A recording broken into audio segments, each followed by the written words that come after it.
का दिन हिंदू नव संवत्सरी आरंभ का दिन माना जाता है। चैत्र मास की शुक्ल प्रतिपदा को गुड़ी पड़वा या वर्ष प्रतिपदा या युगादि कहा जाता है। इस दिन हिंदू नव वर्ष का आरंभ होता है। गुड़ी का अर्थ विजय पताका होता है। आंध्र प्रदेश और कर्नाटक में युगादि और महाराष्ट्र में यह पर्व गुड़ी पड़वा के रूप में मनाया जाता है। इसी दिन चैत्री नवरात्रि का प्रारंभ भी होता है। कहा जाता है कि इसी दिन ब्रह्मा जी ने सृष्टि का निर्माण किया था।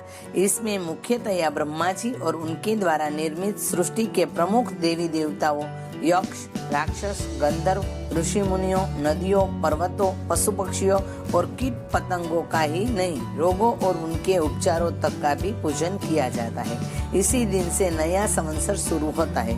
अतः इस तिथि को नव संवत्सर भी कहते हैं। चैत्र ही एक ऐसा महीना है जिसमें वृक्ष तथा लताएं पल्लवित व पुष्पित होती है। शुक्ल प्रतिपदा का दिन चंद्रमा की कला का प्रथम दिवस माना जाता है। जीवन का मुख्य आधार वनस्पतियों को सोमरस चंद्रमा ही प्रदान करता है। इसे औषधियों और वनस्पतियों का राजा कहा गया है। इसीलिए इस दिन को वर्षारंभ माना जाता है। आंध्र प्रदेश, कर्नाटक और महाराष्ट्र में सारे घरों को आम के पेड़ की पत्तियों के बंधनवार से सजाया जाता है। सुखद जीवन की अभिलाषा के साथ साथ यह बंधनवार समृद्धि व अच्छी फसल के भी परिचायक है।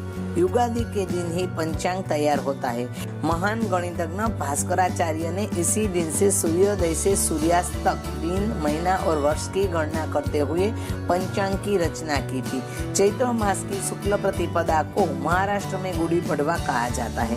वर्ष के 3.5 मुहूर्तारे में गुड़ी पड़वा की गिनती होती है। शालिवाहन शक का प्रारंभ भी इसी दिन से होता है। कहा जाता है कि शालिवाहन नामक एक कुम्हार के लड़के ने मिट्टी के सैनिकों की सेना बनाई और उस पर पानी छिड़कर उन्हें प्राण फूंक दिए और इस सेना की मदद से शक्तिशाली शत्रुओं को पराजित किया। इस विजय के प्रतीक के रूप में शालिवाहन शक का प्रारंभ हुआ। कई लोगों की मान्यता है कि इसी दिन भगवान राम ने वानरराज बाली के अत्याचारी शासन से दक्षिण की प्रजा को मुक्ति दिलाई। बाली के त्रास से मुक्त हुई प्रजा ने घर घर में उत्सव मनाकर ध्वज यानी गुड़िया फहराए। आज भी घर के आंगन में गुड़ी खड़ी करने की प्रथा महाराष्ट्र में प्रचलित है। इसीलिए इस दिन को गुड़ी पड़वा नाम दिया गया। इस अवसर पर आंध्र प्रदेश में घरों में प्रसादम तीर्थ के रूप में बांटा जाता है। कहा जाता है कि इसका निराहार सेवन करने से मानव निरोगी बना रहता है, चर्म रोग भी दूर होता है। इस पेय में मिली वस्तुएं स्वादिष्ट होने के साथ साथ आरोग्यप्रद होती है।